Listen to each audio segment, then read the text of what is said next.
Sebagai sentral transaksi jual beli buah durian di Kota Palembang, Pasar Kuta Palembang selalu ramai dipenuhi dengan keberadaan puluhan ribu buah durian setiap harinya. Dari pantauan Sriwijaya TV pada Selasa 29 Desember 2015, jumlah para pedagang buah berkulit duri itu pun cukup banyak.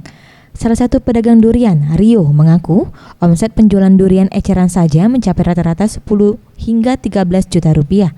Karena dalam sehari ia bisa menjual 500 hingga 600 buah durian dengan harga yang dijual mulai dari Rp20.000 sampai Rp25.000. Untuk satu hari penjualannya kisarannya 500 sampai 600. Pendapatan bisa 10 sampai 13 juta. Itu bersih? Itu kotor. Sementara itu Ignatius Sunggono, pembeli durian, harga yang ditawarkan cukup terjangkau dan banyak durian yang ditawarkan sehingga lebih enak untuk memilih. Harganya? Pas lah, 104 iko, 4 juta lumayan. Itu baik. Kenapa nih Pak milih beli durian di sini? Ya, karena di sini rame, enak. Milihnya enak juga. Mega Dwi Handayani, Septian Wariski, Sriwijaya TV.